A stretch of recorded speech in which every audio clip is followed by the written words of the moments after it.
अनुबंधन दो प्रकार का होता है ना, लिख लिया था।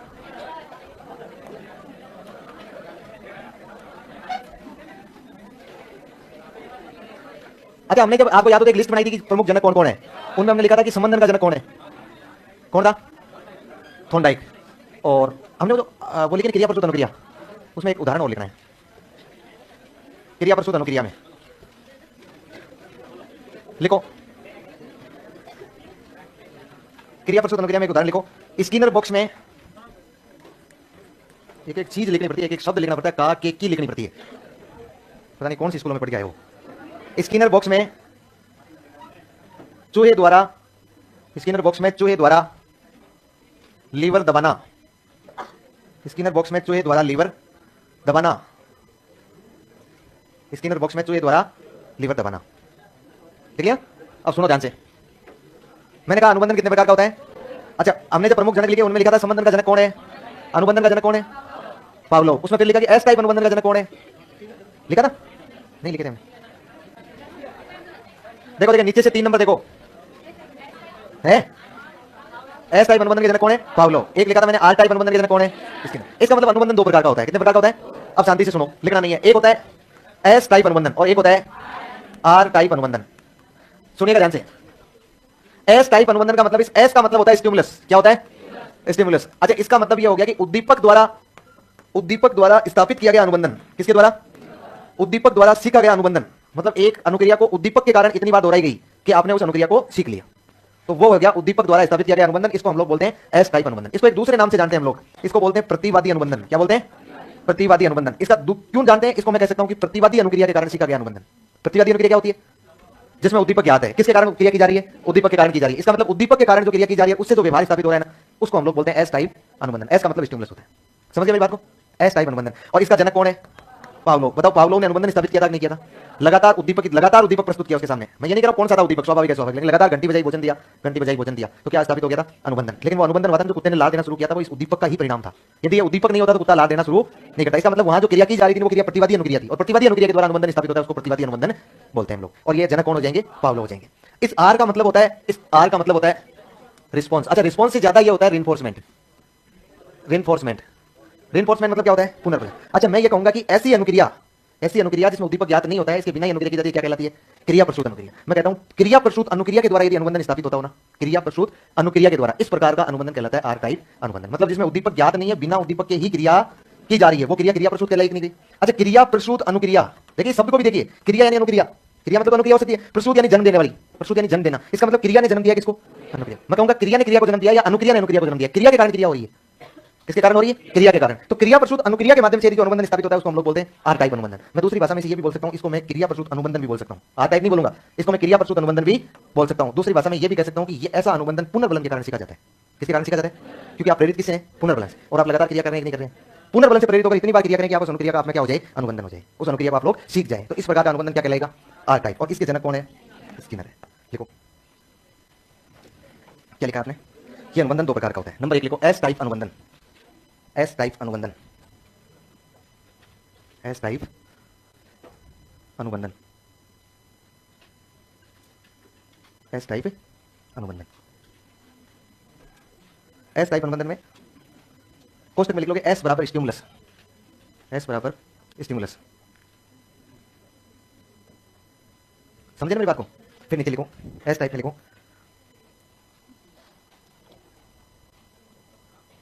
उद्दीपक द्वारा सीखा गया स्थापित किया गया अनुबंधन, उद्दीपक द्वारा स्थापित किया गया अनुबंधन, उद्दीपक द्वारा स्थापित किया गया अनुबंधन। फुल स्टॉप लगा दो। नेक्स्ट लाइन में लिखो, नेक्स्ट लाइन में लिखो यह अनुबंधन प्रतिवादी अनुक्रिया के माध्यम से स्थापित किया जाता है। यह अनुबंधन प्रतिवादी अनुक्रिया, यह अनुबंधन प्रतिवादी अनुक्रिया के माध्यम से स्थापित किया जाता है, प्रतिवादी अनुक्रिया के माध्यम से स्थापित किया जाता है, स्थापित किया जाता है। अतः इसे प्रतिवादी अनुबंधन भी कहते हैं, प्रतिवादी अनुबंधन भी कहते हैं, प्रतिवादी अनुबंधन भी कहते हैं। हो गया। नेक्स्ट लाइन में लिख लो, इसके जनक कौन है? पावलोव है। इसके जनक पावलोव है। नंबर 2 लिखो, आर टाइप अनुबंधन। आर टाइप अनुबंधन। आर टाइप अनुबंधन। आर टाइप अनुबंधन। इसमें लिखो, आर बराबर कोष्टक में क्या लिखना है? रिस्पॉन्स ऑब्लिक रीइंफोर्समेंट, दोनों हो सकते हैं।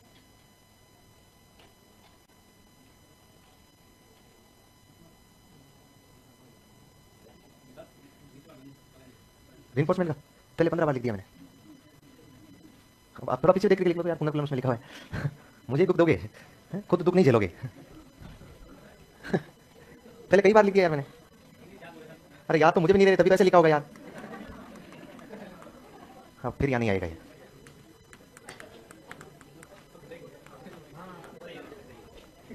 लिखो, रिस्पॉन्स या रेनफोर्समेंट लिख दिया ना। अब इसमें लिखो अनुक्रिया, अनुक्रिया या अनुबंधन के माध्यम से, सॉरी, अनुक्रिया या पुनर्बलन के माध्यम से स्थापित किया गया अनुबंधन। अनुक्रिया या पुनर्बलन के माध्यम से स्थापित किया गया अनुबंधन।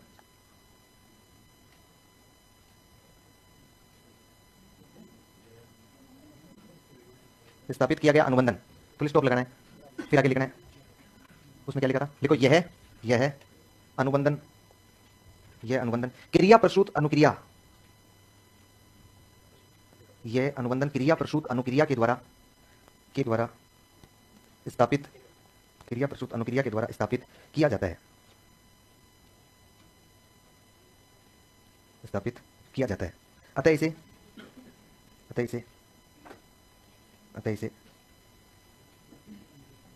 क्या बोलते हैं? अतः इसे क्रिया प्रसूत अनुबंधन भी कहते हैं, क्रिया प्रसूत अनुबंधन भी कहते हैं। इसके जनक स्किनर है, इसके जनक स्किनर है। इसके जनक कौन है? क्या हो गया?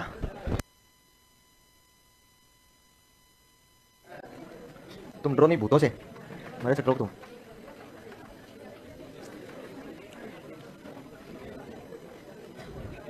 क्या हो गया?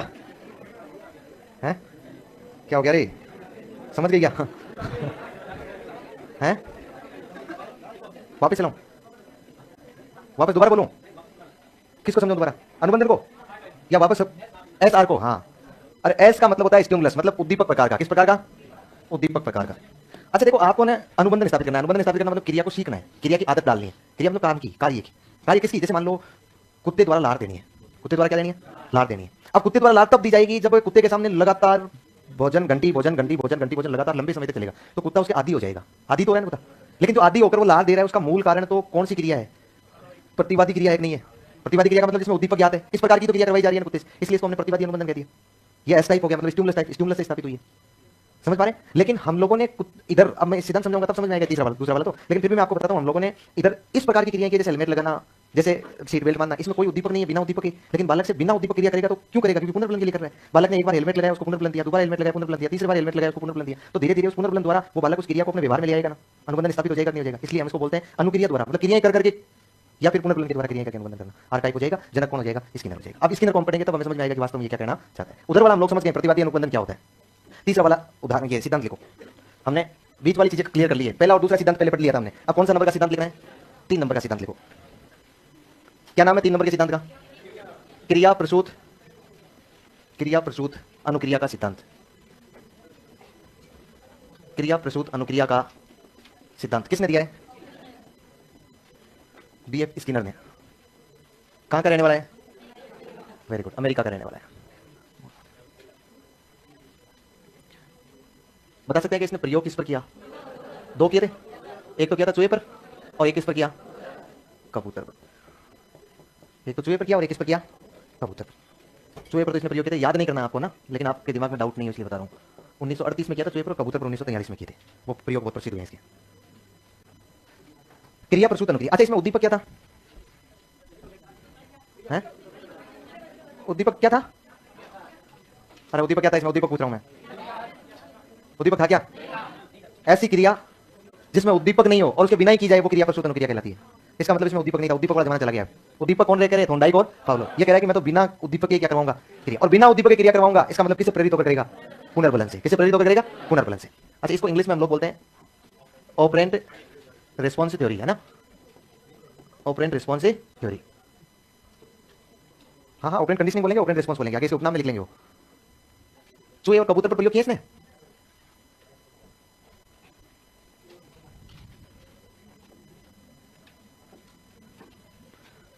लिखो तो इसके उपनाम।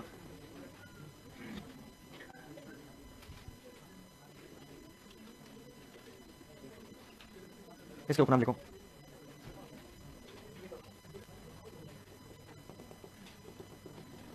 साधनात्मक अनुबंधन का, ये लड़कियों में बाहर निकाल दूंगा, आप ही के द्वारा स्थापित करवाया गया नियम है। निकाला? हाँ नहीं बननी है, मैं मुझे पता है। साधनात्मक अनुबंधन का सिद्धांत, नैमित्तिक अनुबंधन का सिद्धांत। सुनो क्या हो गया? अरे क्या क्या बातें कर रहे तू? फालतू में बोल करवा लेगा, क्या मतलब रहेगा? क्या साधना है भाई? अरे तो यार मैं बोल रहा हूं वो भी मान लो तो यार तुम।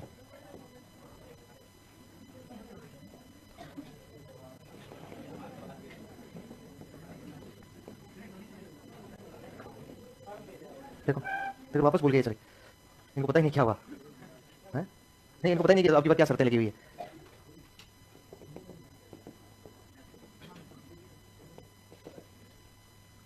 कार्यात्मक, क्रियात्मक, सक्रिय चलन अनुबंधन।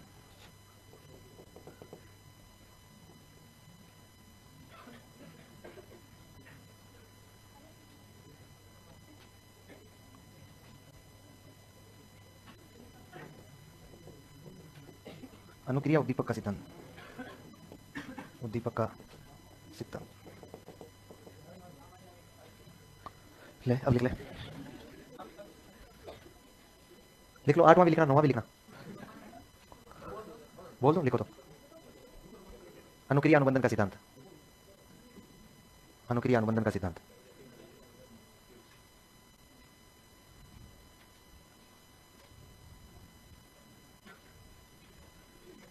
लिख लिया? आगे लिखना है अनुक्रिया, अनुक्रिया अनुबंधन का सिद्धांत, अनुक्रिया अनुबंधन का सिद्धांत।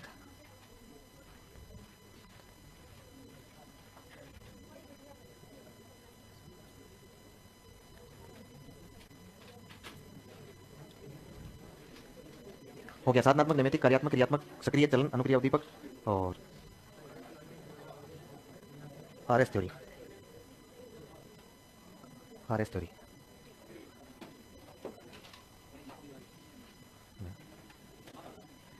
क्या करूं, काट दूं? कैसे किया जाता है? गलत बात है। तुम फायदा इस बात का उठा रहे हो कि मैं लिख के दे रहा हूं, इसलिए आराम से देख देख के लिख रहे हो, बोल रहे हो। अब लिखो बिना देखे, मैं बोल रहा हूं तुम लिखो। नहीं नहीं लिखो, तुम लिखो। दौड़ तुम्हारा नहीं है रे, बात तुम सही कहती है, वो लड़कियां गलत नहीं कह रही है। तुम मतलब 2 घंटे तक अपने आप को शांत नहीं रख सकते यार। एक मैं मानता हूं, देखो मैं भारतीय दंड संहिता पर चलता हूं। भारतीय न्याय संहिता क्या कहती है कि यदि 100 निर्दोष बचाए कोई बात नहीं, एक दोषी नहीं मरना चाहिए। वो 100 दोषी बच जाए, एक निर्दोष नहीं मरना चाहिए। तो मैं ये सोच रहा हूं यार, पता नहीं कौन सा पकड़ में आएगा, और वो निर्दोष निकल गया तो गड़बड़ हो जाएगा काम, बच्चा सही निकल गया तो गड़बड़ हो जाएगा। लिखो इंस्ट्रूमेंटल कंडीशनल थ्योरी, लिखो instrumental conditional theory. Instrumental conditional theory 2 का है पहले और दूसरा का, उसके बाद में ऑपरेंट कंडीशनिंग थ्योरी है। हैं उन तो लिखी तुम्हारे का, उन 2 है, उन 2 ही थारे उसी हैं। ज्यादा हो गया चलो वास्तव में ज्यादा हो रहा है।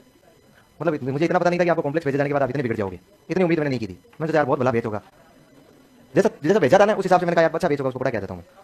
अब भी किसने कहा? गणेश जी महाराज। कहाँ अच्छा है? कैसे अच्छा है बताओ, किस तरीके से अच्छा है? पढ़ने के 1% लखन नहीं है तुम्हें। लिख लो, तुम लिख लो इंस्ट्रूमेंटल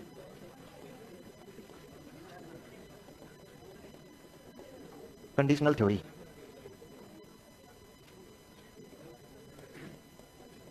ऑपरेंट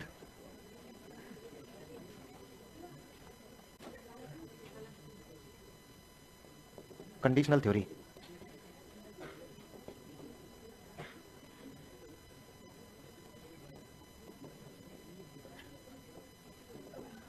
क्या चल क्या रहा है, ये क्या कर रहे हो तुम, क्यों बातचीत कर रहे हो, क्या हो रहा है, ऐसा कोई समस्या है तो मुझे बता दो। क्या समझ रहे, क्लासरूम नहीं है ये, तुम आपस में बातचीत मत करो। मैं सही कहता हूं, आपको सच कहता हूं। मैं मानता हूं आपने फीस दी है, लेकिन आपने फीस देने का मतलब ये नहीं कि खरीद लिया हो। संस्थान को केवल फीस दी है इस बात की कि आप पढ़ रहे हो।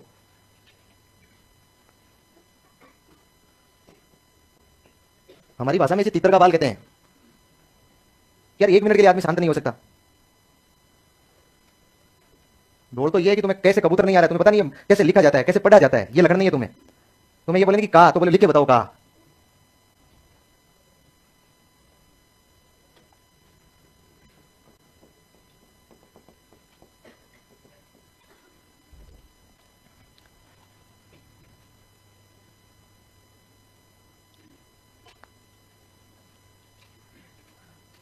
लिख लिया।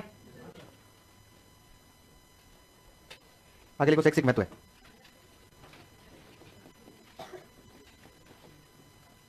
शैक्षिक महत्व है,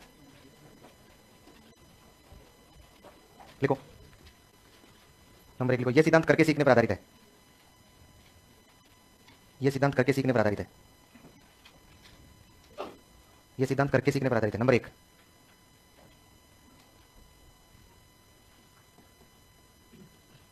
करके सीखने पर आधारित है। नंबर 2 लिखो, इस सिद्धांत के अनुसार, इस सिद्धांत के अनुसार पुनर्बलन सबसे महत्वपूर्ण है। इस सिद्धांत के अनुसार पुनर्बलन सबसे महत्वपूर्ण है।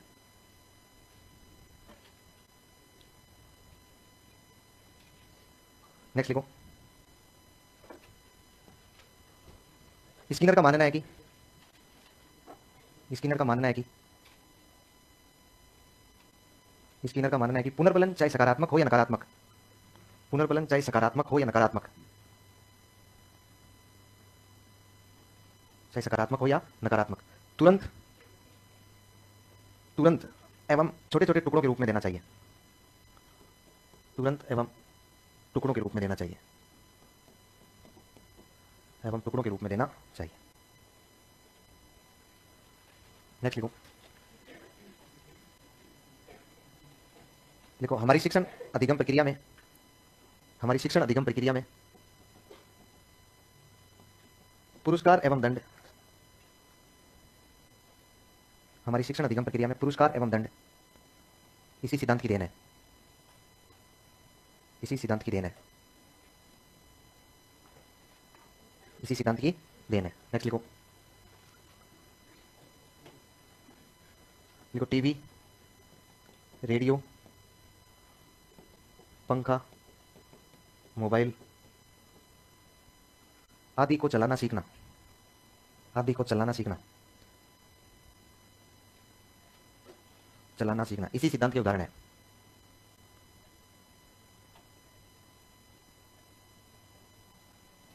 इसी सिद्धांत के उदाहरण है। नेक्स्ट लिखो,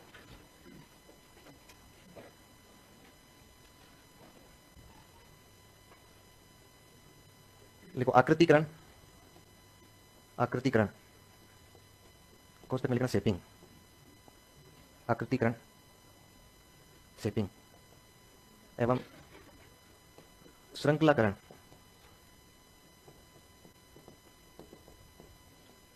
एवं श्रृंखलाकरण कोष्टक में लिखना चेनिंग, चेनिंग इस सिद्धांत के महत्वपूर्ण संप्रत्यय है। इस सिद्धांत के महत्वपूर्ण संप्रत्यय है।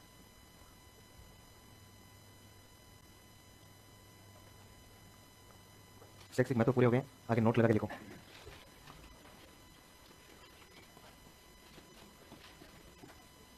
आगे नोट लगा के लिखो, स्किनर ने अपनी पुस्तक,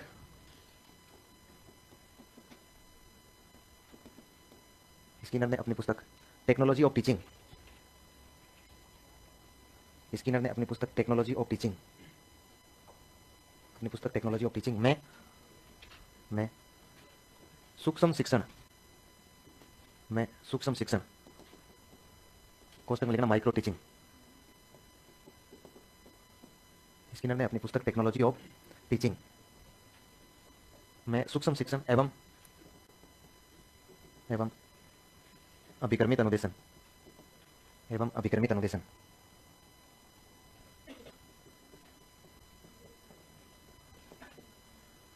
प्रोग्राम्ड इंस्ट्रक्शन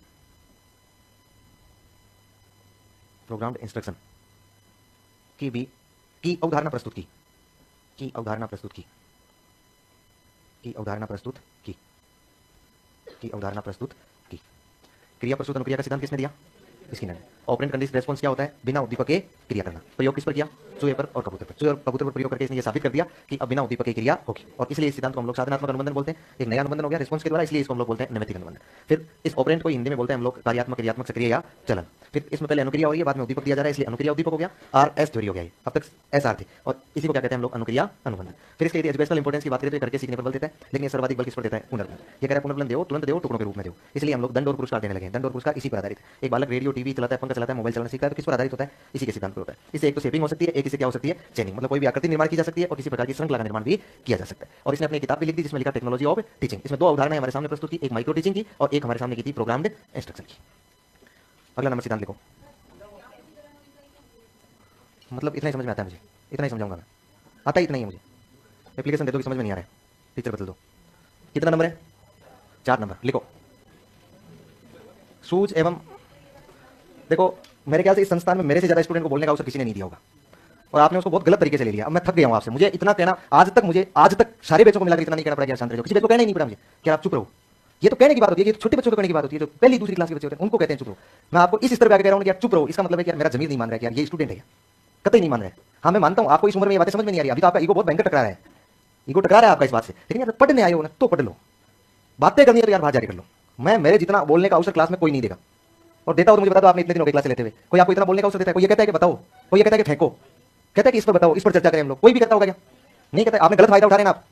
अब आप मुझे ये कहोगे कि सर हम तो सारे थोड़ी है, ऐसे तो कुछ व्यक्ति तो आपके बीच में है ना, बढ़ावा तो आप ही दे रहे हैं ना, दे रहे नहीं दे रहे? आप लोग मैनेजमेंट से जाकर ये कह दीजिए कि सर हमें समझ नहीं आ रहा है। मैं कहूंगा थोड़ा सा मेरी बेइज्जती होगी, मैं कहूंगा यार मैं बेच को नहीं पढ़ा पा रहा हूं, तो बोले यार बेच इसे काबू में नहीं आ रहा है। ये बेइज्जती वाली बात है। बेच कंट्रोल जब भी काबू में कौन ले सकता है? जो जन्मजात ही बेकाबू है, जो जन्म ही बेकाबू है, उसको काबू में कौन ले? कोई ले सकता है क्या?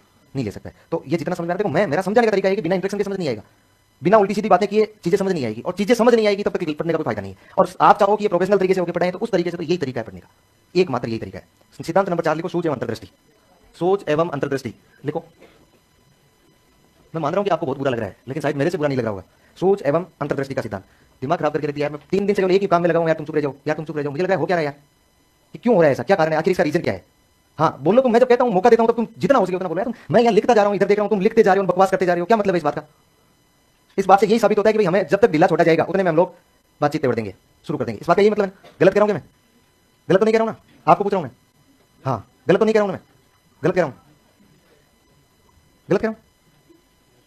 नहीं कह रहा हूं। इसका मतलब ये है कि आपको ढीला छोड़ने का मतलब आप बातचीत करोगे, आपसे नहीं रुका जाएगा, यही मतलब है ना इस बात का।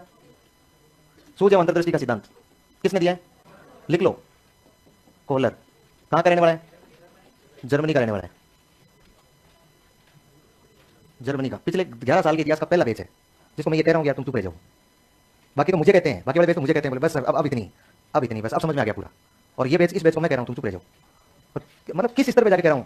यदि घर वालों ने समय पे शादी ब्याह कर दिया होता ना तो बच्चे की सगाई के लिए ढूंढते भी आप। ऐसी स्थिति आपकी, आपको क्या लग रहा है बच्चे थोड़ी हैं, टाबर हैं क्या आप? कोई भी आप में से 20 साल से छोटा है क्या? वो डेट ऑफ बर्थ होगी लिखी हुई, घर वालों को पूछना ढंग से। तो 20 साल का बच्चा होता है क्या? अरे 18 साल को तो गवर्नमेंट ही बालिग मान लेती है। 18 साल के बाद तो वो जब चाहे जिसका हाथ पकड़ के भाग सकता है, गवर्नमेंट मानती है उसे बालिग, कि वो अपने पैरों पर खड़ा हो सकता है, मानती है ना?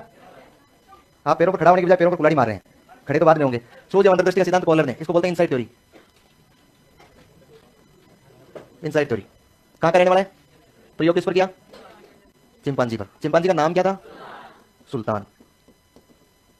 चिंपांजी का क्या नाम था? सुल्तान। अच्छा इसके 2 प्रयोग हुए थे ना, एक तो था बॉक्स का और एक था छड़ी का। एक तो था बॉक्स का और एक था छड़ी का। इसके जो प्रयोग हुए थे ना वो कैनरी द्वीप पर हुए थे, कैनरी द्वीप पर, लगभग 1913 से 18 के बीच में हुए। एक आपने पहले भी पढ़ा होगा, गेस्टाल्टवाद विचारधारा थी, गेस्टाल्टवाद। इसके मुख्य प्रवर्तक कौन थे? Very good. इसके प्रवर्तक थे, मतलब इसके मेन भोपाजी जो थे ना वो तो थे मैक्स वर्दिमर। मैक्स वर्दिमर। मैक्स वर्दीमन। इसके मुख्य प्रयोगकर्ता कौन थे? प्रयोगकर्ता कोलर। एक इसके एक सहयोगी थे, सहयोगी पोप का, और एक अन्य सहयोगी भी थे, उसका नाम था कुर्ट लेविन। Kurt Lewin.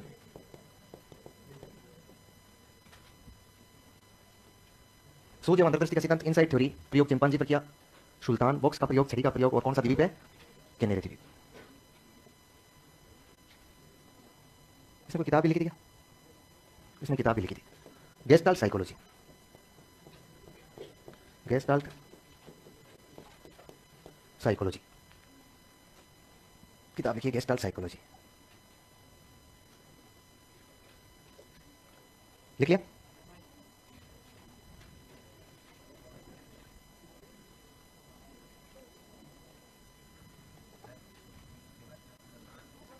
क्या लिखा आपने?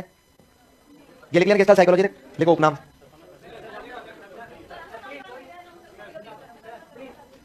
लिखो लिखो, तुम्हारा डोर नहीं है। नंबर 1 लिख लो, नहीं मैं पेज आके निकाल दूंगा। पूर्णाकार का सिद्धांत। पूर्णाकार का सिद्धांत आपको समझ में आया नहीं, इसीलिए मैं कोशिश कर रहा हूं कि आपको ये बात समझ में आ जाएगी। बोलना नहीं है, समझ में आया नहीं ना, इसीलिए आपको समझ में बहुत मुश्किल से आता है। पूर्णाकार समग्रता का सिद्धांत लिखने हैं, उपनाम लिखने हैं। अरे मैं तो माना हूं बेटा। नहीं, क्या कहना है? क्या कहना है? धूल खाई काली गाय आज के बाद जीवन में नहीं करेंगे, और यदि कोई पड़ोसी बोलेगा तो उसको पकड़ के बाहर भेजेंगे। ठीक है, अब लिखो।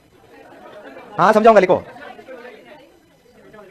पीछे वाला समझाना था, कौन सा सिद्धांत? स्किनर वाला। लिख तो लिया था ना? अब सुनो ध्यान से। स्किनर ने एक बॉक्स बनाया था। क्या बनाया था? बॉक्स। बॉक्स बना लिया। इसका नाम स्किनर बॉक्स है, जो स्किनर ने नहीं निकाला था। जो किसने नहीं निकाला था? स्किनर ने नहीं निकाला था। इसका नाम क्या है? Skinner box. जो स्किनर ने नहीं निकाला, स्किनर के मरने के बाद जब इसकी तीये की बैठक चल रही थी, तब इसको रखा गया था डॉक्यूमेंट्री के रूप में। रखा जाता है जब आदमी मर जाता है तो अपने पास इसकी कोई उपलब्धियां होती नहीं है, इसलिए अपने फोटो रखते हैं। बाकी तो वास्तव में तो उपलब्धि रखी जाती है वहां पर कि क्या उपलब्धि है, उसकी डॉक्यूमेंट्री के रूप में स्किनर का बॉक्स रखा गया था। तो सब आने वाले मनोवैज्ञानिक सब देखकर आश्चर्यचकित हो गए कि यार क्या गजब बनाया, क्या गजब प्रयोग किया। इसलिए उसका नाम ही स्किनर बॉक्स हो गया। और रियल में वायरल भी किस नाम से हुआ? इसके बॉक्स के नाम से हुआ। इस स्किनर बॉक्स में इसने क्या किया? एक लीवर दबाया, एक लीवर लगा लिया। यहाँ लीवर मान लो, स्विच मान लो, यहाँ ना एक लीवर या स्विच मान लो, और इसमें एक ऐसी व्यवस्था की गई कि यहाँ पर इसने एक प्लेट रख दी। प्लेट समझते हैं? यहाँ पर एक प्लेट रख दी ताकि इसमें एक भोजन आ सके। जैसे पावलोव ने किया था ना, सेम उसी तरीके से किया। इसमें इसने कबूतर को छोड़ दिया। ये जो कबूतर था ना, ये कबूतर मस्ती से आराम से बैठा हुआ था। इस कबूतर, ये जो स्किनर बॉक्स था ना, ये बॉक्स साउंड प्रूफ था। बाहर से कुछ सुनाई नहीं दे रहा है, बाहर से कोई आवाज कुछ नहीं आ रही है, बिल्कुल साउंड प्रूफ साइलेंट है। कबूतर को छोड़ दिया गया, कबूतर आराम से उसमें घूम रहा है, लेकिन कबूतर को कुछ भी दिखाई नहीं दे रहा। उद्दीपक क्या था? था ही नहीं। उद्दीपक है यहाँ? उद्दीपक नहीं, ये आराम से घूम रहा है इसमें। अच्छा घूम रहा है, कोशिश कर रहा है कि मैं इस बक्से से बाहर निकल जाऊं। ये कोशिश करेगा कबूतर, इसलिए वो क्या कर रहा है? इधर से उधर चोंच मार रहा है, इधर चोंच मार रहा है, उधर चोंच मार रहा है, ये क्रिया कर रहा है, वो क्रिया। कभी उड़ रहा है, कभी ऊपर बैठ रहा है, कभी इधर जा रहा है, कभी आके उसके बछेड़ दे रहा है कि निकल जाऊं इसमें से बाहर। इस बॉक्स में कई बार, जब उसने कई बार चोंच मारी, तो एक बार ऐसी स्थिति हुई, एक बार ऐसी सिचुएशंस बनी कि उस सिचुएशंस में उसने स्किनर बॉक्स में ये जो इसकी चोंच थी ना, वो उस लीवर पर, स्विच पर पड़ी। जैसे ही उस स्विच पर पड़ी और व्यवस्था ऐसे की गई कि एक आवाज निकली, और उस आवाज के साथ में एक अनाज का दाना आके इस प्लेट में गिरा। कबूतर गया और जाके दाना उठाया। फिर राम जी राजी, वापस वही सिचुएशन। उसके बाद कुछ नहीं था, वही सिचुएशन थी सेम। अब जब उसके बाद वही सिचुएशन थी, तो कबूतर फिर क्रिया कर रहा है। मुझे बताइए, अब कबूतर क्रिया को थोड़ी तेज गति से करेगा, नहीं करेगा? क्यों करेगा? पुनर्बलन से प्रेरित। जो उसे पुनर्बलन मिला है ना, वो और पुनर्बलन चाहता है कि नहीं चाहता है, तो उसे प्रेरित होकर क्रिया करेगा, नहीं करेगा? उसे क्रिया कर रहा है और क्रिया कर रहा है, और वो क्रिया कर रहा है। जैसे ही वो सही अनुक्रिया करता है, बहुत सारी तो गलती कर रहा है ना, जैसे ही वो सही अनुक्रिया करता है, मतलब लीवर को दबाता है, उतने में एक दाना और गिर जाता है, उतने में एक दाना और गिर जाता है, और एक दाना जैसे गिरता है उठाता है, फिर खा लेता है, फिर वापस वही स्थिति, कोई कुछ दिखाई नहीं दे रहा है इसको। ऐसी स्थिति कई बार दोहराई गई। जब कई बार दोहराई गई, तो धीरे धीरे धीरे धीरे स्थिति आ गई। कबूतर एक इस स्टेज पे पहुंच गया कि जाए, लीवर दबाए, और दबाते दाना आए, दाना खाए, फिर जाए, फिर लीवर दबाए। इसका मतलब बहुत सारी गलत अनुक्रियाओं में से एक सही अनुक्रिया सीख चुका था, नहीं सीख चुका था। अच्छा, न केवल सीख चुका था, बल्कि वो जो सही अनुक्रिया थी उसका क्या हो गया था? अनुबंधन भी हो गया था। क्योंकि इतनी बार दोहराती थी कि उसका क्या हो गया था? अनुबंधन हो गया था। हल्की सी बात समझ में? जैसे इस तरीके से समझें इसको। एक बच्चा स्कूल जा रहा है, 4-5 बच्चे हैं जो स्कूल जा रहे हैं, स्कूल के लिए घर से पैदल निकल गए। उसके बाद एक बच्चा थोड़ा सा आगे चल रहा है, और उस बच्चे को 10 रुपये का नोट मिल गया। 10 का नोट मिला, उसने देखा, जेब में डाला, चारों देखा, किसी ने देखा तो नहीं, किसी ने नहीं देखा। अब मुझे बताओ, उस बच्चे की थोड़ी गति बढ़ेगी कि नहीं बढ़ेगी? उसको लगेगा कि यार आगे और हो सकते हैं, क्योंकि किसी का गिरा हुआ होगा, इसलिए आगे और हो सकते हैं। वो बच्चा थोड़ा सा तेज गति से चलेगा। मान लो आपने थोड़ी दूर में एक 10 रुपये का नोट और गिराया, और उस बच्चे ने 10 रुपये का नोट मिला, उसको जेब में डाला। बताओ गति थोड़ी और तेज होगी कि नहीं होगी? और तेज होगी। अच्छा, उसको थोड़ी दूर में आपने एक नोट और गिरा दिया, ये और ले लिया इसने। अब की बार तो भागने लग जाएगा, नहीं लग जाएगा? रुकेगा थोड़ी। यदि इस क्रिया को आपने लगातार 5 दिन, 10 दिन, 7 दिन, 20 दिन तक दोहराया लगातार उसको स्कूल जाते वक्त, तो मुझे बताओ ऐसी स्थिति बन जाएगी नहीं? उसके बाद भले आप उसको पुनर्बलन दो मत दो, बच्चा हमेशा भाग के स्कूल जाएगा, जाएगा ना? बच्चा हमेशा भाग के स्कूल जाएगा, दौड़ के जाएगा, नहीं जाएगा? अच्छा, पुनर्बलन मिल रहा है क्या? नहीं मिल रहा है ना? प्रेरित किससे हुआ? पुनर्बलन से। क्रिया सीखी किससे? पुनर्बलन से। तो मुझे ये बताओ, ये जो सिद्धांत है, इस सिद्धांत में अनुबंधन स्थापित हुआ है, लेकिन वो पुनर्बलन के कारण हुआ है कि नहीं हुआ है? और पुनर्बलन के कारण नहीं, यदि पुनर्बलन भी नहीं मिल रहा तो बार बार वो क्रिया ही क्रिया हो रहा है, तो क्रिया से ही वो क्रिया सीख रहा है कि नहीं सीख रहा है? क्रिया से ही अनुक्रिया या क्रिया अनुक्रिया या क्रिया प्रसूत अनुक्रिया से अनुबंधन तो स्थापित हो रहा है कि नहीं हो रहा है? उसको अनुबंधन स्थापित हो गया। इसी प्रकार का सिद्धांत है। अब देखिए हमने इस सिद्धांत में क्या समझा। पहली बात तो ये कि ये सिद्धांत किस पर आधारित है? करके सीखने, क्योंकि बार बार क्रिया करके सही अनुक्रिया को सीख रहा है। कबूतर को स्किनर ने धीरे से जाके ये थोड़ी कहा कि कबूतर देख उस लीवर को दबा, दाना आ जाएगा। कहा क्या? इसका मतलब करके सीखने पर आधारित है। व्यवहारवादी सिद्धांत है कि नहीं? व्यवहारवादी अधिगम का सिद्धांत है, करके सीखने पर आधारित है। फिर सर्वाधिक महत्वपूर्ण क्या है? सर्वाधिक महत्वपूर्ण क्या है? पुनर्बलन। क्योंकि बालक को किसके आधार पर सिखाया जा रहा है? इस पुनर्बलन। अच्छा, पुनर्बलन जो ये दे रहा है, ये टुकड़ों के रूप में दे रहा है कि एक साथ दे रहा है? भाई यदि एक साथ देता तो एक बार लीवर दबाता 5-7 किलो अनाज डालता था कि कबूतर 15-20 दिन आराम से खाता। टुकड़ों के रूप में दे रहा है कि नहीं दे रहा है? लेकिन हर क्रिया के बाद कह रहा है कि नहीं कह रहा है? पुनर्बलन दे दो। बहुत सारी क्रियाएं हो रही हैं, उनमें से एक सही अनुक्रिया होती है, बच्चे को क्या दे दो? पुनर्बलन। गलत अनुक्रिया हो रही है, उस पर नहीं देना है। और जैसे ही सही अनुक्रिया हुई, आपने पुनर्बलन दे दिया। बताओ बच्चा की आदत पड़ जाएगी कि नहीं पड़ जाएगी? सही अनुक्रिया आदत पड़ जाएगी कि नहीं पड़ जाएगी? अच्छा, इसके बाद और देखें। मुझे बताओ, ये पुनर्बलन तुरंत देने की बात कर रहा है, बाद में देने की बात कर रहा है? क्यों? क्योंकि देरी से देने से इसका प्रभाव समाप्त हो जाता है। क्या हो जाता है इसका प्रभाव? जैसे मान लो अभी एक कोई बाहर कोई महिला आई और उस महिला ने आके मुझे कहा कि वो दीपिका का है। मैंने कहा दीपिका क्लास में बेटी है। तो उन्होंने कहा कि वो दीपिका को मुझे पास में बुला के उन्होंने कुछ कहा, तो मैं समझ गया। फिर मैंने उनको बुला के लाया और उन्होंने कहा कि मैं दीपिका की मम्मी हूँ और उसे ये लैपटॉप गिफ्ट करना चाहती हूँ, आपके हाथों गिफ्ट करवाऊंगी। मैंने कहा चलो ठीक है, बुलाओ। दीपिका को बुलाया, हमने लैपटॉप गिफ्ट किया, आपने तालियां बजाई। फिर दीपिका ने मम्मी से पूछा, मम्मी क्या? क्यों? बोले बेटा याद नहीं है तुझे? तुझे पहली बार प्राइमरी स्कूल पास करके 6वीं क्लास में गई थी, हाई सेकेंडरी स्कूल में, तो 6वीं क्लास में तुमने टॉप किया था। अरे उसने कहा क्या मम्मी, क्या लगा रखा है? पुनर्बलन प्रभावित करेगा क्या? नहीं करेगा। सकारात्मक या नकारात्मक? मैं ये नहीं कह रहा हूँ कि एक प्रकार का हो। जैसे मान लो आप शादी विवाह में गए और आराम से पहुंच गए, सब घरवाले गए पूरे के पूरे, आपके पिताजी भी गए साथ। फिर देख वहाँ जितने भी प्रेरक थे, उद्दीपक वगैरह थे, आपने देख स्टॉल सारी देख खाना शुरू कर दिया। आप गुलाब जामुन टिकाते जा रहे हैं, एक के बाद दूसरा, दूसरे के बाद तीसरा, और जैसे तीसरा टिकाया आपके पापा ने आपको दल लगे ढंग की ये होता साथ में, और लगाते आपने कहा पापा क्या क्या है ये? पापा ने कहा तुझे शर्म नहीं आती? बोले क्या हुआ? बोले तो याद कर, तेरा तू 5वीं क्लास में था, तेरा छोटा भाई दूसरी में था, तूने उसको 3 लात की लगाई थी, कितना रोया था वो छोरा? क्या प्रभावित करेगा क्या? इसके अंदर हमें ये समझा रहा है कि क्रिया करे ना, करते ही तैयार हो, क्या दे दो। मैं ये इतनी बातें इसलिए समझा रहा हूँ कि आगे इसके विरोधी आएंगे, इसलिए इसमें ये बात समझनी जरूरी है कि ये कह रहा है कि तुरंत पुनर्बलन देना है। क्या देना है? तुरंत। अच्छा मुझे बताओ, जब तुरंत दोगे, टुकड़ों के रूप में दोगे, तो टुकड़ों के रूप में दोगे, तुरंत भी दोगे, और लगातार हर क्रिया के बाद उसे क्या देते जाओगे? पुनर्बलन। तो मुझे बताओ बालक सक्रिय बन जाएगा कि नहीं बन जाएगा? अरे ये सिद्धांत बालकों को सक्रिय बनाता है कि नहीं बनाता है? एक्टिव बनाता है ना। एक्टिव बनाने में, अच्छा एक्टिव बनाता है, लेकिन पिछले दिनों एक सवाल भी पूछा गया था कि निम्न में से कौन सा अधिगम का सिद्धांत भारतीय दर्शन गीता पर आधारित है? किस पर आधारित है? आपने को लगा यार गीता का इन सिद्धांतों का क्या मतलब है? मुझे एक बार बताओ, गीता का मूल मंत्र क्या है? कर्म करते रहो, फल की इच्छा। क्या इसमें पता है क्या कबूतर को फल मिलेगा? बिना फल के ही तो कबूतर क्रिया कर रहा है कि नहीं कर रहा है? इसलिए किस पर आधारित है? गीता पर। और गीता हमेशा एक बालक को क्या बनाती है? कर्मयोगी बनाती है। क्या बनाती है? कर्मयोगी। बताओ बच्चे को कर्मयोगी यानी सक्रिय बनाने में सहायक नहीं है? अच्छा फिर एक बात बताओ, पुरस्कार और दंड इसी पर आधारित नहीं है? बच्चे को हम लोग स्कूल में तुरंत क्या करते थे? पुरस्कृत करते थे, तुरंत क्या देते थे? दंड देते थे। इसका मतलब पुरस्कार और दंड इसी पर आधारित है। ठीक है, उसके बाद देखो बच्चा टीवी चलाना सीख रहा है। क्या सीख रहा है? रेडियो चलाना सीख रहा है, मोबाइल चलाना सीख रहा है। किसका उदाहरण है? इसी का उदाहरण। क्यों आप सोच के देखो, बच्चा रिमोट से टीवी चलाना सीख रहा है, कोई गारंटी है क्या टीवी चलेगी? क्या पुनर्बलन उद्दीपक है क्या उसके सामने? मतलब उद्दीपक दे दिया गया इसको? नहीं दे दिया गया। पुनर्बलन एक नहीं है। यदि टीवी चल गई और उसमें अपने हिसाब से वो कार्टून निकाल लिया तो उसे पुनर्बलन मिलेगा, लेकिन मिलने की क्या गारंटी है कि टीवी चलेगी? अच्छा मोबाइल चला रहा है बच्चा, कोशिश कर रहा है कि पैटर्न क्या लगाया होगा मम्मा ने, ये पैटर्न सही नहीं होगा, ये होगा, इसके साथ उसको उद्दीपक नहीं मिला है। उद्दीपक नहीं मिला, लेकिन बच्चा इसको प्रयास कर रहा है, अनुक्रिया कर रहा है। क्यों कर रहा है? पुनर्बलन से प्रेरित होकर। उसको पता है कि यदि जैसे ही वो पैटर्न खुल गया तो तुरंत वो मोगली। पुनर्बलन मिलेगा नहीं मिलेगा? इससे ये बात जाहिर होती है कि जो बच्चा, ये क्रिया कैसी है? ये क्रिया प्रसूत है, प्रतिवादी थोड़ी है क्रिया। आदमी एक रेडियो चलाना सीख रहा है, टीवी चलाना सीख रहा है, पंखा चलाना सीख रहा है, गाड़ी चलाना सीख रहा है, तो ये तो कैसी क्रिया है? ये तो किस प्रकार की क्रिया प्रसूत है जिनमें उद्दीपक नहीं है? बिना उद्दीपक की क्रिया की जाए तो जितनी भी बिना उद्दीपक की क्रियाएं की जाएगी वो सारी क्रियाएं कैसी होगी? वो सारी क्रियाएं क्रिया प्रसूत होगी। और किसमें आएगी? स्किनर में आएगी। थोड़ी बात समझ में आई? अब मुझे एक बात बताओ, हम लोगों ने इसके उपनाम देखे थे, थोड़े से देखे थे। अच्छा पहले तो ये बताओ, इस क्रिया प्रसूत अनुक्रिया में कोई दिक्कत नहीं है ना? इसको तो ऑपरेंट रेस्पॉन्स कह सकते हैं हम लोग आराम से, ऑपरेंट रेस्पॉन्स कह सकते हैं। अच्छा मुझे एक बात बताओ, हमने क्रिया प्रसूत अनुक्रिया के सिद्धांत, क्रिया प्रसूत अनुक्रिया को द्वारा जो अनुबंधन स्थापित हुआ था उसको हमने क्रिया प्रसूत अनुबंधन नहीं कहा था क्या? एस टाइप अनुबंधन नहीं कहा था क्या? Sorry R type. देखो हमने थोड़ी देर पहले लिखा है, आर टाइप अनुबंधन में बालक के सामने कोई उद्दीपक नहीं होता है, केवल पुनर्बलन से प्रेरित होकर सीखा गया अनुबंधन क्या कहलाता है? आर टाइप अनुबंधन कहलाता है। इसका मतलब ये रिइंफोर्समेंट या रेस्पॉन्स टाइप कंडीशनिंग होता है, आर टाइप अनुबंधन। अच्छा इसको देखो, मुझे एक बात बताओ, इसको हम लोग क्रिया प्रसूत अनुक्रिया का सिद्धांत भी कह सकते हैं और क्रिया प्रसूत अनुबंधन का सिद्धांत भी कह सकते हैं, क्योंकि ये अनुबंधन वही स्थापित करता है जो क्रिया प्रसूत वाला है। तो क्रिया प्रसूत अनुबंधन का सिद्धांत कहेंगे इसको। मुझे एक बात बताओ, क्रिया प्रसूत अनुबंधन को, इस क्रिया प्रसूत शब्द को, ऑपरेंट को हिंदी में कह सकते हैं कार्यात्मक, क्रियात्मक, सक्रिय, चलन या क्रिया प्रसूत। 5-6 शब्द और भी ले सकता है जैसे, लेकिन इंग्लिश में तो इसको एक ही नाम से बोलेंगे हम लोग, ऑपरेंट कंडीशनल थ्योरी। देखो पहले वाला कंडीशनल तो था, लेकिन रेस्पोंडेंट कंडीशनल था, प्रतिवादी अनुबंधन था, और अब वाला क्या है? ऑपरेंट कंडीशनल है। दोनों में अंतर एक नहीं है। फिर दूसरी बात मुझे बताओ, इसमें क्रिया पहले की जा रही है, उद्दीपक पहले दिया जा रहा है? क्रिया पहले की जा रही है कबूतर द्वारा, उद्दीपक जो बाद में दिया जा रहा है। भाई मैं यही कहूंगा, उद्दीपक बाद में दिया जा रहा है इसलिए हमने उसको पुनर्बलन कर दिया, बाकी है तो उद्दीपक ही ना हो। यदि वो अनाज का दाना उसको पहले दे देते हो, कहते कि अब तू क्रिया कर, तब तो हो जाता उद्दीपक अनुक्रिया का सिद्धांत। लेकिन इसने तो पहले क्रिया करवाई फिर अनाज का दाना दिया, तो ये क्या बन गया? अनुक्रिया उद्दीपक का सिद्धांत। बताओ उल्टा हो गया कि नहीं हो गया? अनुक्रिया उद्दीपक को हम लोग इंग्लिश में क्या बोलते हैं? रेस्पॉन्स स्टिमुलस थ्योरी, मतलब आरएस थ्योरी। अच्छा, इसी को तो हम लोग अनुक्रिया अनुबंधन का सिद्धांत भी तो कह सकते हैं ना। अनुबंधन हमने अनुक्रिया द्वारा तो स्थापित किया ना, तो क्या बन जाएगा, रेस्पॉन्स कंडीशनल थ्योरी और आरएस थ्योरी हमने शॉर्ट में कह दिया। अब मैं बताऊं, उसने उस कबूतर ने वो कबूतर उस पुनर्बलन के द्वारा एक सही अनुक्रिया करने के निमित्त हो गया। निमित्त होना मतलब उसके अनुबंधित होना, निमित्त को हम लोग क्या बोलते हैं, अनुबंधित होना। मतलब उसने उस लीवर दबाने को और उस अनाज के दाने मिलने को अपने लिए पुनर्बलन मान लिया। क्या मान लिया, पुनर्बलन, उसको एक साधन मान लिया। उसको पुनर्बलन प्राप्त करने का साधन उसने किसको माना, उस लीवर दबाने को मान लिया। इसलिए इसको कई स्थितियों में हम लोग साधनात्मक या निमित्तिक अनुबंधन कहते हैं, लेकिन उसका इंग्लिश में एक ही होता है, और वो क्या होता है, इंस्ट्रूमेंटल कंडीशनल थ्योरी। इंग्लिश में ज्यादा नाम नहीं है, एक तो है ऑपरेंट रेस्पॉन्स, एक है ऑपरेंट कंडीशनल, कोई फर्क नहीं है। क्रिया प्रसूत अनुक्रिया भी है और क्रिया प्रसूत अनुबंधन भी है, दोनों बातें। और इंस्ट्रूमेंटल कंडीशनल थ्योरी है, और इसको कहेंगे रेस्पॉन्स स्टिमुलस। जो स्टिमुलस रेस्पॉन्स था इसको इसने क्या कर दिया, उल्टा कर दिया, और ये हो गया रेस्पॉन्स कंडीशनल थ्योरी।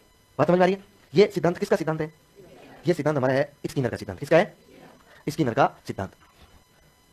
ये हमने थोड़ा सा समझ लिया। अब इसमें एक दो चीजें और शेष रही है, जो मेन मुख्य चीजें। एक तो इस सिद्धांत द्वारा शेपिंग की जा सकती है। क्या की जा सकती है, शेपिंग का मतलब होता है, शेप मतलब होता है आकृति। क्या होता है, शेप यानी होता है आकृति। लेकिन जब आकृति का निर्माण किया जा रहा हो ना, तो उस प्रक्रिया को बोलते हैं शेपिंग। आईएनजी फॉर्म का मतलब क्या है, आकृति बनाई जा रही है, यही मतलब होता है ना भाई, आकृति बनाई जा रही है, उसी को तो बोलते हैं हम लोग शेपिंग, आकृतिकरण। अच्छा, इस आकृतिकरण को हिंदी में बोले स्वभावीकरण, निर्माणीकरण, कुछ भी बोल सकते हैं। इंग्लिश में एक ही शब्द होगा इसका, इसे बोलेंगे शेपिंग। और उसको आजकल पूछते कैसे हैं, ऐसे। पिछले दिनों ये सवाल आया था कि शेपिंग एवं चेनिंग, शेपिंग एवं चेनिंग निम्न में से किसके उदाहरण है, ऐसे लिखा जाएगा आपको ना, या इंग्लिश में भी लिखे या हिंदी में इसका कोई और उटपटांग शब्द है ना, तो आप लोग इसको क्या कर लेना, आप लोग इंग्लिश में देख लेना कि इंग्लिश में क्या लिखा हो, शेपिंग लिखा हो, या तो शेपिंग मिलेगा या चेनिंग मिलेगा। या इसमें एक शब्द और मिल सकता है आपको, और वो मिलता है टोकन इकोनॉमी। क्या मिलता है, टोकन इकोनॉमी, टोकन इकोनॉमी। अच्छा, टोकन इकोनॉमी को सीधा सीधा टोकन इकोनॉमी कहते हैं, हिंदी में क्या कोई और शब्द होगा पता नहीं। टोकन इकोनॉमी क्या होता है, ये टोकन इकोनॉमी किसके बदले, धन के बदले, पुरस्कार के बदले कोई कार्य करवाना क्या कहलाता है, टोकन इकोनॉमी कहलाता है। कोई भी धन हो, कोई भी पुरस्कार हो, कोई भी वस्तु हो, उसके बदले यदि हम बालक से कोई कार्य करवा रहे हैं ना, तो वो कहलाता है टोकन इकोनॉमी। एक तो है शेपिंग। शेपिंग मतलब होता है कि आप इसके द्वारा बालक के स्वभाव में किसी भी प्रकार की आदत का निर्माण कर सकते हैं। बालक के स्वभाव में कोई भी चीज आप लोग डाल सकते हैं। जैसे मान लो कि एक बालक है, नेगेटिव और पॉजिटिव दोनों बता रहा हूं मैं। एक बालक है, वो क्या करता है कि गाली निकालता है, सीख गया आराम से। आप जैसे लोगों के साथ रहा, सीख गया, तो 3-4-5 महीने में बर्बाद हो गया।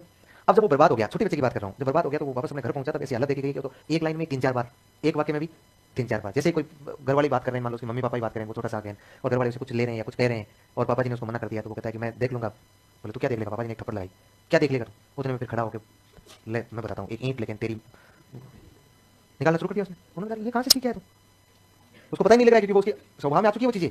अब उसको आपको शेपिंग करवाना है, शेपिंग करवाना है, तो आप लोग जैसे ही वो गाली निकालता है, वैसे ही एक टोकन इकोनॉमी देंगे, एक पुरस्कार देंगे उसको, ठप। फिर गाली निकलेगा, फिर एक टोकन इकोनॉमी और दे देंगे उसको, एक पुरस्कार और दे देंगे। फिर गाली निकालता है, फिर एक पुरस्कार और देंगे। यदि ये प्रक्रिया बार बार दोहराई गई, तो उसके स्वभाव में बदलाव आ सकता है, आकृति ले सकता है। अच्छा, इससे कहीं अच्छा एक शब्द और है।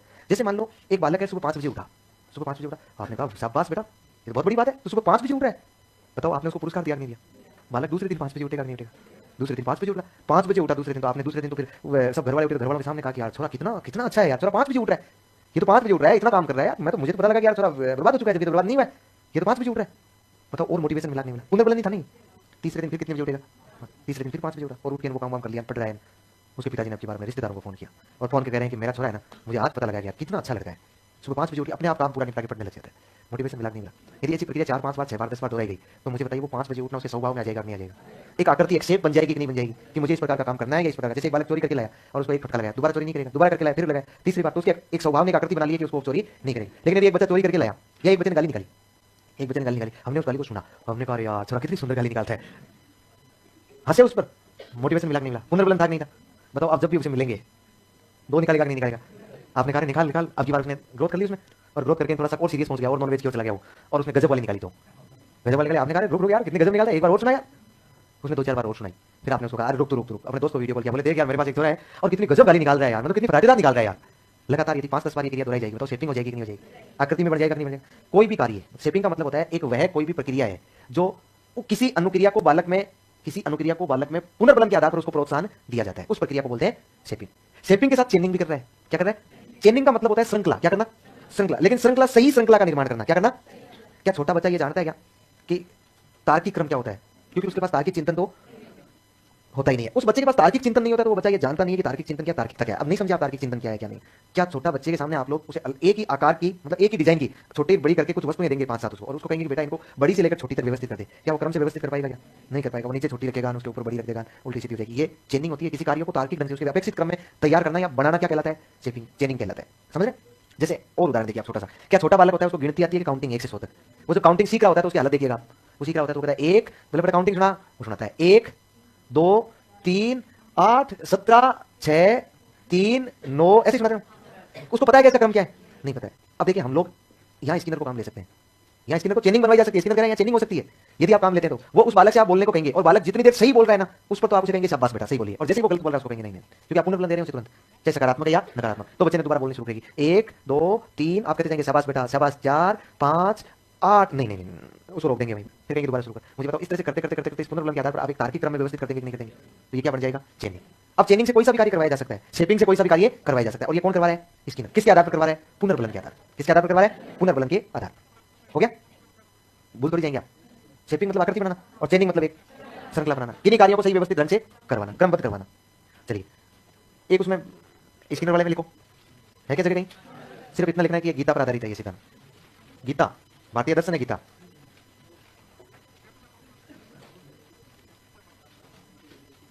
मैनेजमेंट से शिकायत करो, मैनेजमेंट से शिकायत करो, ये नहीं लिखना आपको, ये कमेंट किया उसने, आपको लिखना है ये गीता पर आधारित है।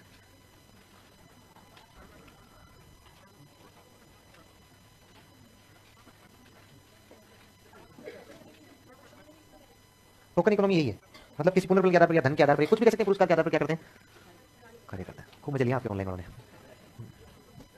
देख लिया। अगला सिद्धांत कौन सा लिख रहे हैं? चेनिंग। वापस बताऊं, मतलब किसी कार्यों को सही क्रम में करवाना सिखाना। जैसे समझ में नहीं आया, जैसे मान लो आपने एक बच्चे को कोई 10 वस्तुएं दी जिनका स्वरूप एक जैसा, डिजाइन एक जैसी, आकृति में छोटी बड़ी है, और बच्चे को वो 10 वस्तुएं देती, ठीक है? उस बच्चे के बाद 10 वस्तुएं, आप उस बच्चे से कह रहे हो कि बेटा इनमें से मुझे देनी है, लेकिन ध्यान रखना पहले सबसे छोटी वाली देनी है, उसके बाद उससे बड़ी देनी है, उसके बाद उससे बड़ी देनी है, उसके बाद उससे बड़ी देनी है, इस तरह से क्रम से देनी है। लाओ मुझे पकड़ाओ, तो वो बच्चा एक एक उठा उठा के दे रहा है, लेकिन वो बच्चा तार्किक क्रम नहीं जानता है, क्योंकि उसके पास तार्किक चिंतन नहीं है, इसलिए वो छोटा बड़ा नहीं जानता है। मैंने बताया ना, छोटा बच्चा जो होता है ना, वो छोटा बच्चा तार्किक क्रम को, अमूर्त चिंतन को नहीं समझता, इसलिए वो बच्चा आपको उनमें से कोई सी भी उठा कर दे देगा। एक लॉजिकल थिंकिंग नहीं होती है बच्चे के पास। इसका कारण एक ये भी मैं बताऊं, जैसे मान लो घर में छोटा बच्चा है, और छोटे बच्चे को आपको पता है मोटरसाइकिल या गाड़ी की चाबी का कितना शौक होता है, हाथ में रखता है। अब हाथ में रखे हम भी उसको कहते हैं कि बेटा ले कोई बात नहीं तू ले ले।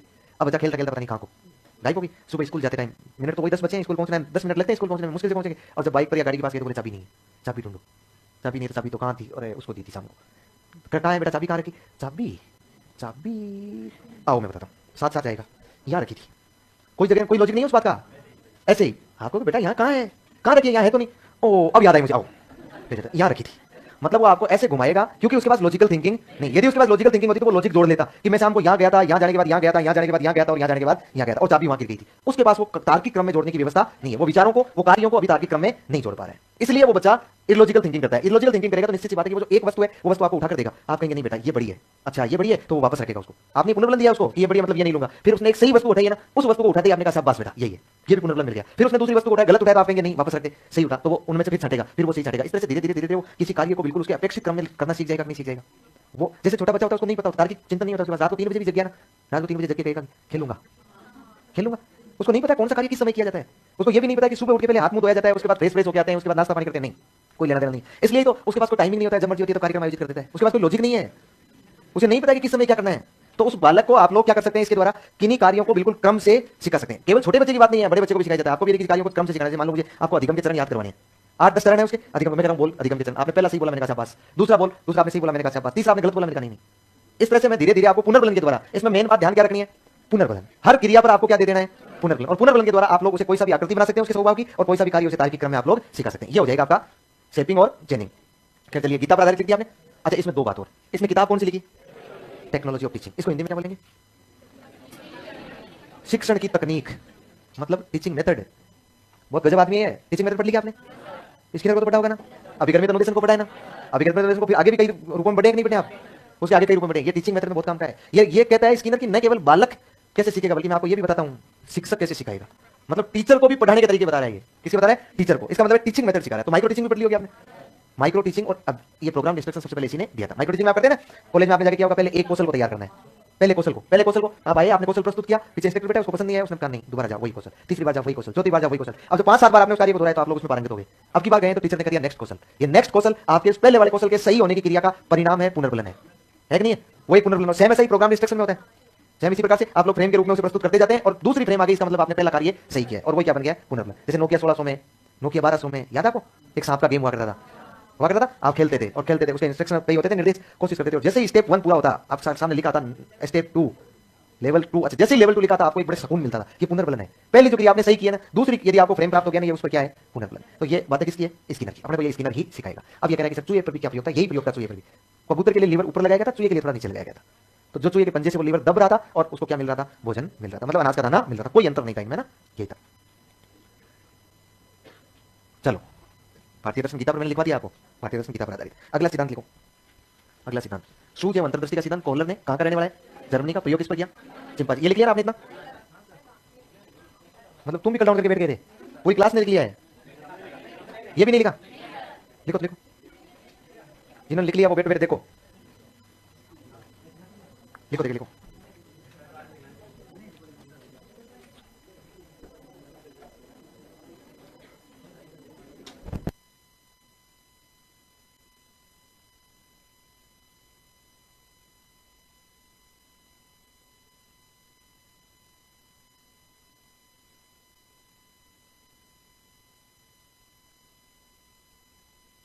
लिख लिया क्या आप? हैं? सिर्फ आप तो एक बार लिख लो ये स्टाइल, ये जैसे मैं लिखा ना बॉक्स में से लिख लो, मैं समझाऊं अभी पूरा, अभी कुछ नहीं समझे।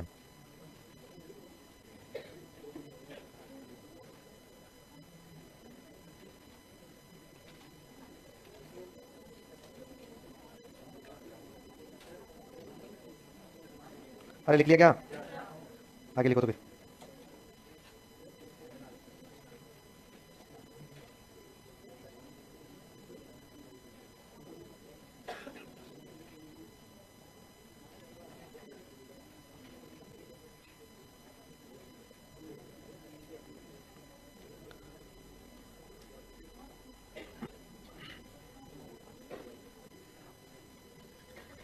देखो एक और है,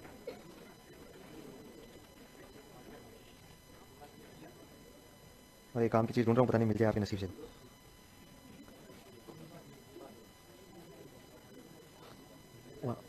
अभय चंद्र कौन, नरेश है?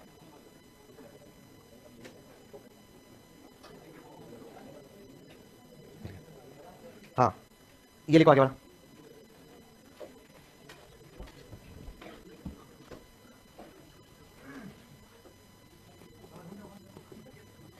क्या अभी लिख तो सही, तो उपनाम तो पहले लिखते हैं ना, फिर समझते हैं। पूर्णाकृति का सिद्धांत एक समझा पाएगा या तो आप मुझे समझा दो या मैं आपको समझा दूंगा, एक तो समझेगा क्लास में। पूर्णाकृति का सिद्धांत समग्रता का या पूर्णाकार का, यह इसे कहते हैं हम लोग सूझबूझ का सिद्धांत, सूझबूझ का सिद्धांत, या फिर केवल अंतर्दृष्टि भी बोलेंगे इसे ना, अंतर्दृष्टि। गेस्टाल्ट थ्योरी, गेस्टाल्ट थ्योरी, इसको बोलेंगे इनसाइट। इसके दो ही नाम है केवल, इंग्लिश में केवल दो नाम याद रखना, हिंदी में चाहे कोई सा भी नाम दे, इसके दो ही नाम होंगे, या तो गेस्टाल्ट थ्योरी होगा या फिर इनसाइट थ्योरी होगा।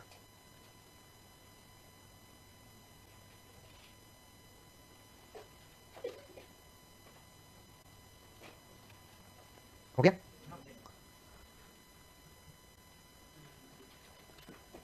देखो ये जो गेस्टाल्ट शब्द है ना, ये गेस्टाल्ट शब्द ये जर्मन भाषा का है, शायद मैंने आपको समझाया होगा, ये जर्मन भाषा का है। और ये शब्द क्या कहता है हमें, ये शब्द कहता है कि पूर्णाकार, इसका शाब्दिक अर्थ क्या होता है, पूर्णाकार। ये कहता है कि बालक के सामने जब कोई समस्या आती है ना, उसको यदि उस समस्या के संपूर्ण पहलुओं, उस समस्या के संपूर्ण पहलुओं का अध्ययन करने का मौका मिलेगा, तभी उसमें क्या विकसित होगा, समाधान विकसित होगा। क्या विकसित होगा, समाधान।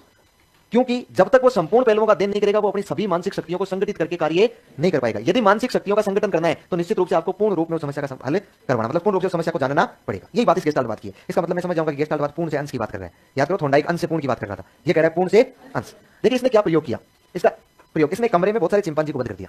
एक चिंपांजी नहीं था, बहुत सारे चिंपांजी थे कमरे में, बहुत सारे चिंपांजी को बंद कर दिया। उन चिंपांजी को बंद कर दिया, यहां इसने केले लटका दिए, ठीक है, और अंदर इसने बॉक्स रख दिया। क्या रख दिया, बॉक्स साइड में था ये ना, जैसे मान लो यहाँ रख दिया, पहले तो एक बॉक्स रखा था, फिर इसके बाद जाता है। ये चिंपांजी जितने भी हैं इन केलों को प्राप्त करने का प्रयास कर रहे हैं, उछल कूद कर रहे हैं, दौड़ के आ रहे हैं, उछल रहे हैं, एक ही जगह से उछल रहे हैं, उल्टा उछल रहे हैं, सुल्टा उछल रहे हैं, जितना यत्न करना था ना उतना यत्न कर लिया, नहीं मिले। नहीं मिले तो मुझे बताओ, जब व्यक्ति शारीरिक रूप से किसी कार्य को करने के लिए कोशिश करता है, जब सफलता नहीं मिलती है तो थक्कर बैठता है कि नहीं बैठता है, थक्कर बैठ गया। और थक्कर बैठ गया, लेकिन क्या मानसिक क्रियाएं बंद हो जाती है, क्या मानसिक क्रिया बंद होती है, क्या नहीं होती है मानसिक क्रिया बंद? इसकी मानसिक क्रिया चल रही थी, चिंपांजी बैठे बैठा यूं चारों ओर देख रहा था, क्या हो सकता है इसका, क्या उपाय किया जा सकता है, क्या किया जा सकता है इसका। वो पूरा देखते देखते अचानक उसे सूझ उत्पन्न हुई, यार ये बॉक्स क्यों पड़ा हुआ है। वो उस बॉक्स के पास गया, उसको खींचा, केलों के नीचे लाया, उसके ऊपर चढ़ा और केले प्राप्त कर लिए। सेम यही प्रयोग हुआ स्टिक के साथ, छड़ी के साथ। इसमें छोटी छोटी छड़ियां रख दी गई, वो छड़ियां एक दूसरे में फिट होने वाली थी, एक दूसरे में फिट मतलब जुड़ने वाली थी, और इसने यहाँ केले रख दिए, मान लो यहाँ केले रख दिए या फिर ऊपर केले रख दिए, एक ही बात है दोनों स्थितियों में। अब क्या किया, चिंपांजी ने खूब प्रयास किया, इसने खूब प्रयास किया उन सभी चिंपांजियों ने मिलकर, लेकिन नहीं हुआ सफल। जब नहीं हो पाया, एक चिंपांजी कह रहा है कि मैं तुझे धक्का देता हूँ, तू जा, ये ऊपर उछालता है, लेकिन वो अकेले नहीं प्राप्त कर पाई। तो फिर वो जो चिंपांजी थे वो बैठ गए आराम से और यूं यूं पूर्णाकार रूप में ध्यान कर रहे हैं। वो अचानक से वो स्टिक जो थी ना वो उनके हाथ में थी, वो स्टिक एक स्टिक दूसरे में अचानक से ज्वाइंट होती उसके दिमाग में सूझ उत्पन्न हुई। उसने कहा ये काम ठीक है, उसने एक एक को उठाया, जोड़ा और जोड़ के केले प्राप्त कर लिए। मुझे बताओ ये सिद्धांत, यदि मैं एजुकेशनल इंपोर्टेंस निकालूं इसके, तो ये सिद्धांत संवेदी अधिगम पर आधारित है, पेशीय पर है। संवेदी करके सीखने में क्या सफलता मिली है क्या? कैसे सीखा है वो? समझ के। कैसे सीखा है? समझ के। इसका मतलब ये सिद्धांत किस पर है? संवेदी अधिगम पर। मैं इसका एजुकेशनल इंपोर्टेंस लिख रहा हूं, देखना ये संवेदी अधिगम पर आधारित है। अच्छा मुझे ये बताओ, ये जो सिद्धांत है, ये सिद्धांत बालक को समझ के सीखने पर की बात कर रहा है नहीं कर रहा है? समझ कर सीखना। अच्छा इसमें जो बालक को अधिगम हो रहा है ना, मुझे बताओ उस प्रकार की समस्या यदि बालक के भविष्य में कभी आएगी तो क्या उसे दोबारा से सीखने की जरूरत पड़ेगी क्या? इसका मतलब कॉन्सेप्ट एक बार समझ लिया जाता है ना, कॉन्सेप्ट हमेशा के लिए क्या हो जाता है? स्थायी हो जाता है। तो इसमें जो अधिगम है ना वो अचानक समाधान पर आधारित है कि नहीं है? अच्छा अचानक सूझ के द्वारा जो समाधान मिला है, सूझ के द्वारा समाधान पर आधारित है कि नहीं है उस बालक का? अच्छा मुझे एक बात बताओ, इस प्रकार से यदि होगा, इस प्रकार से देखा जाए तो ये पूरी परिस्थितियों का समाधान करके, पूरी परिस्थितियों को देख के उनमें से वो एक सूझ उत्पन्न कर रहा है कि नहीं कर रहा है कि भाई समाधान ऐसे किया जा सकता है? मुझे एक बात बताओ, अपने सामने कोई भी दिक्कत आती है, उस दिक्कत के लिए हम लोग योजना बना सकते हैं कि नहीं बना सकते? रणनीति बनाने में सहायक हो सकता है कि नहीं हो सकता है? अरे रणनीति बनाने में, योजना बनाने में इसलिए सहायक होता है क्योंकि हमें किसी चीज की प्लानिंग करनी होती है, और प्लानिंग करनी होती है तो पहले उसके सारे पहलू देखे जाए। जैसे आपको रीट का पेपर पास करना था, आपने प्लानिंग की होगी बेटी, सारे पहलू देखे उसके बाद आप पूर्ण से पूरे पहलू देखे, फिर पूर्ण से लेकर अंत तक एक एक टुकड़ों को आप लोग हल करते जा रहे हैं। आपने प्लानिंग की कि इतने समय तक कोचिंग करनी है, इतने समय तक लाइब्रेरी जाना है, इतने समय तक ये करना है, इतने समय तक वो करना है। तो योजना बनाना रणनीति बनाने में सहायक है कि नहीं है? अच्छा मुझे एक बात बताओ, पाठ्यक्रम सिलेबस बनाना भी तो एक योजना ही है कि नहीं है? सिलेबस एक योजना है कि नहीं है? सिलेबस बढ़ाते हैं बालकों का, उससे पहले पूरी चीजें तय करते हैं। पूरी चीजें तय करने का मतलब हो गया पहले देखते हैं बालक कौन से लेवल का है, बालक का बुद्धि का स्तर क्या है, बालक किस एज का है और कौन सा परिप्रेक्ष्य में, बालक को क्या सब्जेक्ट पढ़ाना है और सब्जेक्ट में क्या क्या बातें उसके लेवल की पढ़ानी है, पूरी प्लानिंग करते हैं कि नहीं करते हैं? तो मैं कहूंगा कि ये पाठ्यक्रम निर्माण में सहायक है कि नहीं है? अच्छा एक बात बताओ, लेसन प्लान भी तो एक योजना ही है ना? योजना ही है ना? इसका मतलब मैं कह सकता हूं कि पाठ योजना बनाने में भी सहायक है कि नहीं है? आपने ये भी सुना होगा, शायद पाठ योजना पढ़ी होगी उधर, तो उसमें लिखा होगा कि पाठ योजना का अमूर्त विचार गेस्टाल्टवादियों ने दिया। लिखा था उसमें कि अमूर्त विचार मतलब पहले उदाहरण किसने, धरातल पर पाठ योजना नहीं लाएंगे, लेकिन इन्होंने कहा कि पाठ योजना क्या होती है, मतलब एक प्लानिंग के तहत पढ़ाना चाहिए। फिर मुझे बताओ, इस प्रकार का अधिगम छोटे बच्चों के लिए ज्यादा उपयोगी है बड़े बच्चों के लिए? क्योंकि छोटे बच्चों में सूझ विकसित नहीं होती है, किसमें होती है? बड़े बच्चों में। इसका मतलब कौन सी कक्षाओं के लिए? बड़ी। मंद बुद्धि के लिए, तीव्र बुद्धि के लिए? तीव्र बुद्धि, मतलब उच्च बुद्धि वाले बालकों के लिए ज्यादा उपयोगी। अच्छा कौन से सब्जेक्ट पढ़ाने में ज्यादा सहयोगी है? गणित। तार्किक विषय पढ़ाने में सहयोगी है कि नहीं है? तार्किक कौन से होते हैं? जैसे गणित, जैसे विज्ञान, अरे जैसे व्याकरण। व्याकरण भी एक लॉजिकल सब्जेक्ट है। इन सब्जेक्ट्स को पढ़ाने में क्या होते हैं? अधिक उपयोगी होते हैं। छोटे बच्चों के लिए, बड़े बच्चों के लिए, तीव्र बुद्धि से सीखने वालों के लिए, गणित पढ़ाने के लिए, विज्ञान पढ़ाने के लिए और व्याकरण पढ़ाने के लिए अधिक उपयोगी। अच्छा मुझे बताओ, आपने खोज विधि पढ़ी होगी, ब्रेन स्टॉर्मिंग का नाम लिया गया, मस्तिष्क उद्वेलन। अच्छा मान लीजिए नहीं भी लिया तो खोज विधि, अनुसंधान विधि तो पढ़ी है ना? इस खोज या अनुसंधान के क्षेत्र में सबसे ज्यादा काम आने वाला यही एक नहीं है, क्योंकि हम लोग परिस्थितियों को पूर्ण रूप में देखते हैं। तो खोज और अनुसंधान में हम लोग किसको काम ले सकते हैं? इस सिद्धांत को काम में ले सकते हैं। बताओ समझ जाएंगे कि नहीं समझेंगे? सिद्धांत अभी तक के सिद्धांत है वो तो कह रहे करके सीखना है, ये कह रहा है कैसे सीखना है? समझ के सीखना है। अच्छा एक सवाल पूछा गया बहुत गजब का कि प्यासे कोई की कहानी किस पर आधारित है? प्यासे कोई की कहानी, अब याद करके देखो, उसने बहुत सारा शारीरिक प्रयत्न किया होगा, क्या उसे सफलता मिली है क्या? नहीं मिली है, तब उसे सूझ उत्पन्न हुई ना। फिर उसका अंश पूर्ण से अंश की ओर, पूर्ण से अंश की ओर उसने हल किया कि नहीं किया उसको? अच्छा एक सवाल पूछा गया कि न्यूटन का गुरुत्वाकर्षण का सिद्धांत किस पर आधारित है? सूर्य अंतर्दृष्टि पर। रोजाना सेव गिरती थी, लेकिन आज ही उसके दिमाग में अचानक से क्या उत्पन्न हुई है? सूझ उत्पन्न हुई। ऐसे उदाहरण पूछे जाते हैं। प्यासे कोई की कहानी, न्यूटन का गुरुत्वाकर्षण का बल सिद्धांत। ध्यान दीजिएगा, अरे दिखा देंगे वो मैं चिंपांजी दिखा रहा हूं। अच्छा सुनिए देख ध्यान से, बहुत सारे चिंपांजी थे लेकिन उनमें सूझ सबको विकसित नहीं हुई थी। जो छड़ी वाली और बॉक्स वाली थी वो एक को हुई थी, इसलिए उसका नाम सुल्तान निकाल दिया था उसने। इसका मतलब सभी बालकों के लिए उपयोगी नहीं है, सब बालक इसके द्वारा नहीं सीख सकते। एक बार छोटा सा वीडियो 5-10 सेकंड का ध्यान से देख लेना एक बार में। हाँ कर दो।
देखो ये समझकर सीखने पर आधारित है, ये समझकर सीखने पर आधारित है।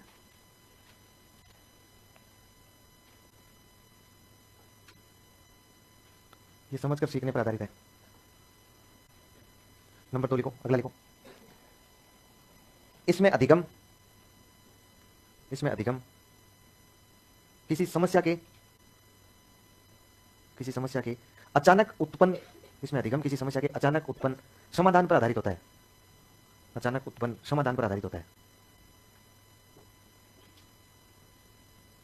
अचानक उत्पन्न समाधान पर आधारित होता है। नेक्स्ट लाइन में लिखो, देखो यह सिद्धांत योजना बनाने रणनीति बनाने, पाठ्यक्रम बनाने, योजना बनाने, रणनीति बनाने, पाठ्यक्रम बनाने एवं पाठ योजना बनाने में सहायक है, एवं पाठ योजना बनाने में सहायक है, एवं यह सिद्धांत रणनीति बनाने, योजना बनाने, पाठ्यक्रम बनाने एवं पाठ्यक्रम निर्माण में सहायक है।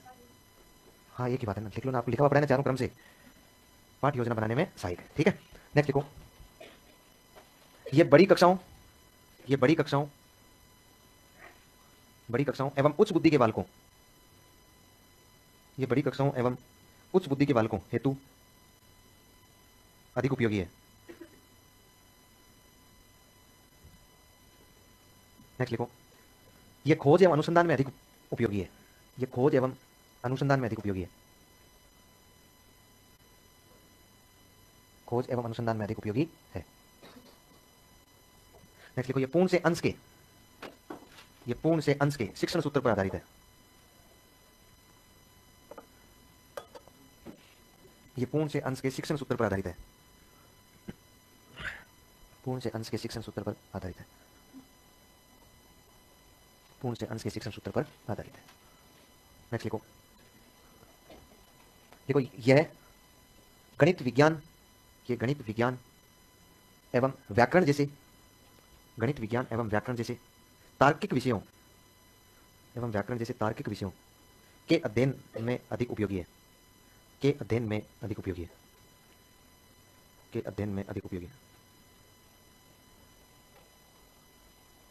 नेक्स्ट लिखो, यह बालकों में मानसिक शक्तियों के विकास करने में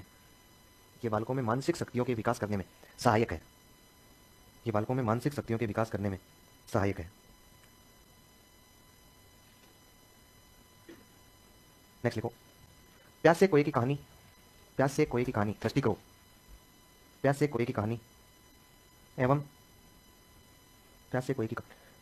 एवं न्यूटन का गुरुत्वाकर्षण सिद्धांत,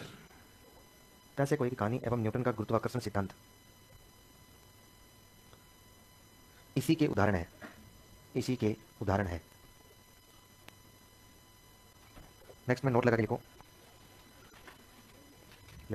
गेस्टाल्टवादियों द्वारा समस्या के अचानक समाधान मिलने को